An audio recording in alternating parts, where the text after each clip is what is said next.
February ಬಂತು ಅಂತಂದರೆ ಪ್ರೇಮಿಗಳಿಗೆ ತುಂಬ ಒಂದು ಒಳ್ಳೆಯ ತಿಂಗಳು, ಖುಷಿ ಕೊಡುವಂತಹ ತಿಂಗಳು ಅಂತ ಹೇಳ್ಬೋದು. ಯಾಕಂದರೆ ವ್ಯಾಲೆಂಟೈನ್ ವೀಕ್ ಸ್ಟಾರ್ಟ್ ಆಗುತ್ತೆ. ಅದರಲ್ಲಿ ಒಂದೊಂದು ದಿನವೂ ಕೂಡ ಒಂದೊಂದು ರೀತಿಯಾಗಿ ಪ್ರೇಮಿಗಳೇನಿರ್ತಾರೆ, ಲವರ್ಸ್ಗಳು ಎಲ್ಲರೂ ಕೂಡ ಆ ದಿನಗಳನ್ನು ತುಂಬ ಅಚ್ಚುಕಟ್ಟಿನಾಗಿ ತುಂಬ ಪ್ರೀತಿಯಿಂದ ಆಚರಣೆ ಮಾಡ್ತಾರೆ. ಅದರಲ್ಲಿ ಮುಖ್ಯವಾಗಿ ಹಗ್ ಡೇ ಅಂತ ಏನು ಬರುತ್ತೆ, ಅದಕ್ಕೆ ತುಂಬ ಸ್ವಲ್ಪ ವಿಶೇಷತೆ ಇದೆ. ಅದನ್ನು ಯಾಕೆ ಆಚರಣೆ ಮಾಡ್ತಾರೆ, ಅದರ ಇತಿಹಾಸ ಏನು, ಅದರ ಹಿನ್ನೆಲೆ ಏನು, ಅದರಿಂದ ಪ್ರೇಮಿಗಳಿಗೆ ಏನು ಸಿಗುತ್ತೆ, ಈ ವಿಚಾರವನ್ನು ತಿಳಿದುಕೊಳ್ಳುವಂತಹ ಪ್ರಯತ್ನ ನೀವು ನೋಡ್ತಾ ಇದ್ದೀರಾ ಫ್ರೀಡಮ್ ಟಿವಿ. ನಾನು ಭೀಮೇಶ್ ಗೋನಾಳ್. ವೀಕ್ಷಕರೇ ನೋಡಿ, ವ್ಯಾಲೆಂಟೈನ್ ವೀಕ್ ಬರ್ತಾ ಇದೆ. ಒಂದೊಂದು ದಿನ ಒಂದೊಂದು ರೀತಿಯಾದಂತಹ ಆಚರಣೆಗಳು ಆಗುತ್ತೆ. ಅದರಲ್ಲಿ ಈ ಹಗ್ ಡೇ ಕೂಡ ಬರ್ತಾ ಇದೆ. ಇದೇ ಫೆಬ್ರವರಿ 12ನೇ ತಾರೀಕು ಹಗ್ ಡೇಯನ್ನು ಆಚರಣೆ ಮಾಡ್ತಾರೆ. ಪ್ರಪಂಚದಾದ್ಯಂತ ಕೂಡ ಇದನ್ನು ಮಾಡ್ತಾರೆ. ಇಡೀ ವೀಕನ್ನು ತುಂಬ ದೊಡ್ಡ ಮಟ್ಟದಲ್ಲಿ ಆಚರಣೆ ಮಾಡ್ತಾರೆ. ಈ ದಿನ ಏನಿದೆ, ಪ್ರೀತಿ, ವಾತ್ಸಲ್ಯ ಮತ್ತು ಸ್ನೇಹದ ಮಹತ್ವವನ್ನು ಸಾರ್ತಾ ಹೋಗುತ್ತೆ. ಉತ್ತೇಜಿಸುವಂಥ ಒಂದು ಗುರಿಯನ್ನು ಕೂಡ ಇದು ಹೊಂದಿರುತ್ತೆ. ಮತ್ತು ಈ ಅಪ್ಪುಗೆ ಏನಿದೆ, ಅಥವಾ ನಾವು ಏನು ಹಗ್ ಮಾಡ್ತೀವಿ, ಅದು ಸಂಬಂಧಗಳನ್ನು ಗಾಢವಾಗಿಸ್ತಾ ಹೋಗುತ್ತೆ, ನಂಬಿಕೆಯನ್ನು ಜಾಸ್ತಿ ಮಾಡ್ತಾ ಹೋಗುತ್ತೆ. ಮತ್ತು ನಮ್ಮ ಮನಸ್ಸಿಗೆ ಸುಖ, ಶಾಂತಿ, ನೆಮ್ಮದಿ ಎಲ್ಲವನ್ನೂ ಕೂಡ ನೀಡುತ್ತೆ. ಆ ನಂಬಿಕೆ ಕೂಡ ಎಲ್ಲರಲ್ಲಿ ಇದೆ.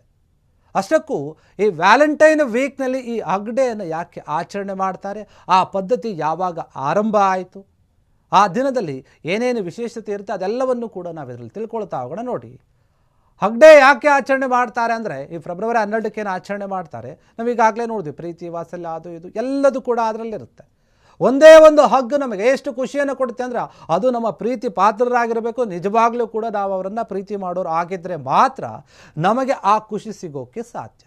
ಈ ಸಂಪ್ರದಾಯ ಬಂದಿರುವಂಥದ್ದೇ ಬೇರೆ ದೇಶಗಳಿಂದ ಆದರೂ ಕೂಡ ಪ್ರಪಂಚದಾದ್ಯಂತ ಇದನ್ನು ಅಳವಡಿಕೆ ಮಾಡ್ಕೊಳ್ತಾ ಇದ್ದಾರೆ ಮತ್ತು ಅನುಸರಿಸ್ತಾ ಇದ್ದಾರೆ ಕೂಡ. ಈಗ ಈ ದಿನಗಳನ್ನು ಹಳ್ಳಿಗಳಲ್ಲಿ ಕೂಡ ಆಚರಿಸ್ತಾರೆ, ಅದರಲ್ಲಿ ಏನು ಸ್ಪೆಷಾಲಿಟಿ ಇಲ್ಲ.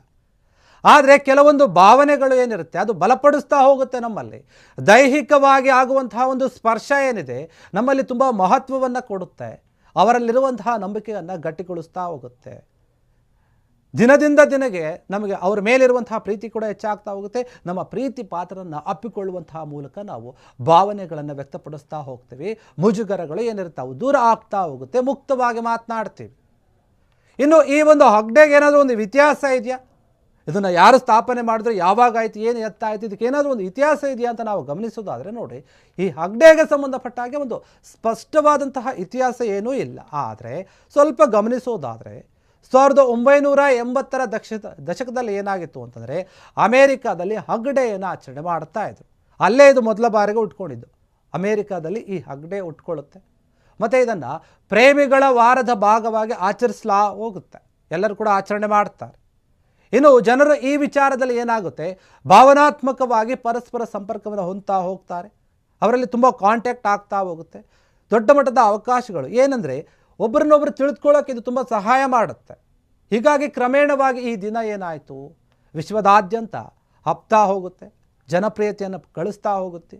ಈಗ ಈ ವಿಚಾರ ಏನಿದೆ, ಪ್ರೀತಿ ಮತ್ತು ವಾತ್ಸಲ್ಯದ ಸಂಕೇತವಾಗಿ ಈ ಹಗ್ ಡೇಯನ್ನು ಆಚರಣೆ ಮಾಡ್ತಾರೆ. ಹಾಗಾದರೆ ಮುಖ್ಯವಾಗಿ ಇದರಲ್ಲಿ ಏನು ಮಹತ್ವಗಳಿದೆ, ಯಾವೊಂದು ಅಂಶಗಳನ್ನು ನಾವು ಗಮನಿಸೋದಾದರೆ ನಮಗೇನು ಉಪಯೋಗ ಆಗುತ್ತೆ, ನಮ್ಮ ಮನಸ್ಸಿಗೆ ಸಂಬಂಧಪಟ್ಟ ಹಾಗೆ ಮತ್ತು ಬೇರೆ ವಿಚಾರಗಳನ್ನು ನಾವು ತುಂಬ ಮುಖ್ಯವಾಗಿ ಗಮನಿಸೋದಾದ್ರೆ ನೋಡಿ, ಒಂದು ಅಪ್ಪುಗೆಯಿಂದ ಅಥವಾ ಈ ಅಪ್ಪುಗೆಯ ದಿನದಿಂದ ಅಥವಾ ಹಗ್ ಡೇಯ ದಿನದಿಂದ ಏನಾಗುತ್ತೆ, ಜೀವನದಲ್ಲಿ ವಿಶೇಷವಾದಂತಹ ಒಂದು ಮಹತ್ವವನ್ನು ನಾವು ಪಡಿತೀವಿ. ಅಷ್ಟೇ ಅಲ್ಲ, ಪ್ರೀತಿ ಮತ್ತು ಭಾವನಾತ್ಮಕವಾದ ಸಂದೇಶ, ಒಂದು ಸಂಪರ್ಕ, ಉತ್ತೇಜನ ಎಲ್ಲವನ್ನು ಕೂಡ ನಾವು ಗಳಿಸ್ತಾ ಹೋಗ್ತೇವೆ.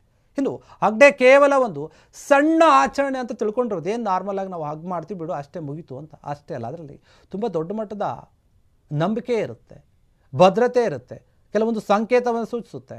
ನಾನು ನಿನ್ನ ಜೊತೆ ಇದ್ದೀನಿ ಎನ್ನುವಂಥ ಭರವಸೆಯನ್ನು ಕೊಡುತ್ತೆ ಆ ಒಂದು ಅಪ್ಪಗೆ.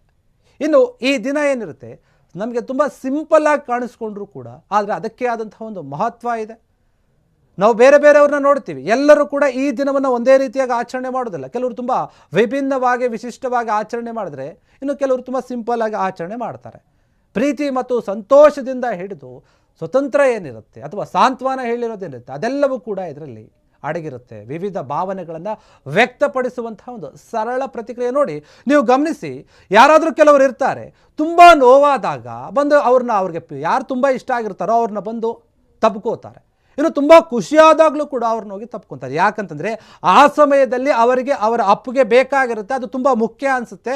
ಆ ಅಪ್ಪುಗೆ ಅವರಿಗೆ ತುಂಬ ಧೈರ್ಯವನ್ನು ಕೊಡುತ್ತೆ, ನಂಬಿಕೆಯನ್ನು ಕೊಡುತ್ತೆ. ನನ್ನ ಜೊತೆ ಯಾರೋ ಒಬ್ಬರು ನನ್ನವರು ಇದ್ದಾರೆ ಎನ್ನುವಂತಹ ನಂಬಿಕೆಯನ್ನು ಉಳಿಸ್ಕೊಳ್ಳುತ್ತೆ.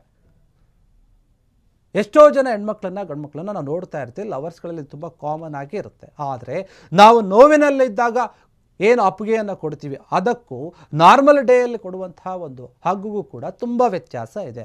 ಅದು ಯಾರಿಗೆ ಅನುಭವ ಆಗಿರುತ್ತಲ್ಲ ಅವ್ರಿಗೆ ತುಂಬ ಅರ್ಥ ಆಗ್ತಾ ಹೋಗುತ್ತೆ ಈ ಒಂದು ವಿಚಾರ. ಇನ್ನು ಈ ದಿನದಂದು ಏನು ಮಾಡ್ತಾರೆ ಜನ, ತಮ್ಮ ತಮ್ಮ ಪ್ರೀತಿ ಪಾತ್ರದ ಜೊತೆ ಜಾಸ್ತಿ ಸಮಯವನ್ನು ಕಳೀತಾರೆ, ಇನ್ನು ಸಂಬಂಧವನ್ನು ಜಾಸ್ತಿ ಬಲಪಡಿಸ್ಕೊಳ್ತಾ ಹೋಗ್ತಾರೆ, ಗಟ್ಟಿಯಾಗ್ತಾ ಹೋಗುತ್ತೆ ಅವ್ರ ನಡುವೆ ಇರುವಂತಹ ಸಂಬಂಧ.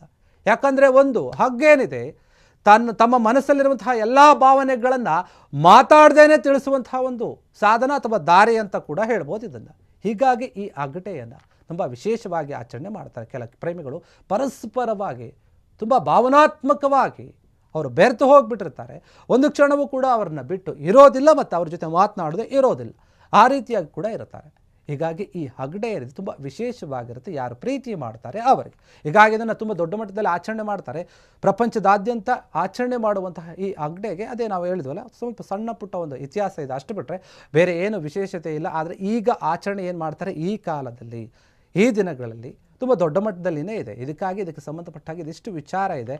ಯಾರಾದರೂ ನಿಮ್ಮ ಪ್ರೀತಿ ಪಾತ್ರದ ಜೊತೆ ನಿಮಗೆ ಇಷ್ಟ ಅದರ ಜೊತೆ ಹಗ್ ಮಾಡಬೇಕು ಅಂತಂದರೆ ಒಂದು ಸಲ ಈ ಒಂದು ಎಕ್ಸ್ಪೀರಿಯನ್ಸನ್ನು ನೀವು ಮಾಡಿ ನೋಡ್ಬೋದು. ಯಾಕಂದರೆ ಇಷ್ಟು ದಿನ ನಿಮಗೆ ಇದು ಗೊತ್ತಿಲ್ಲದೆ ಆಗಿರುತ್ತೆ. ಆದರೆ ಈ ವಿಚಾರವನ್ನು ತಿಳಿದುಕೊಂಡು ನೀವು ಹೋಗಿ ಒಂದು ಸಲ ಹಗ್ ಮಾಡಿದಾಗ ನಿಮ್ಮ ಮನಸ್ಸಿನಲ್ಲಿ ಏನೇನು ಫೀಲಿಂಗ್ಸ್ ಆಗುತ್ತೆ, ಏನೇನು ಭಾವನೆಗಳು ವ್ಯಕ್ತವಾಗುತ್ತೆ, ಯಾವ ಹೊಸ ವಿಚಾರಗಳು ಬರುತ್ತೆ, ಮತ್ತು ಅವರ ಒಂದು ಅಪ್ಪುಗೆಯಿಂದ ನಿಮ್ಮ ಮನಸ್ಸಲ್ಲಿ ಯಾವ ರೀತಿಯಾದಂಥ ಒಂದು ಧೈರ್ಯ ಬರುತ್ತೆ ಅನ್ನೋದನ್ನು ನೀವು ಎಕ್ಸ್ಪೀರಿಯನ್ಸ್ ಮಾಡಬಹುದು. ಇದಕ್ಕೆ ಸಂಬಂಧಪಟ್ಟಂತಹ ವಿಚಾರ ನೋಡ್ತಾ ಇರಿ ಫ್ರೀಡಮ್ ಟಿವಿ, ಇದು ಜನಸಾಮಾನ್ಯರ ಶಕ್ತಿ.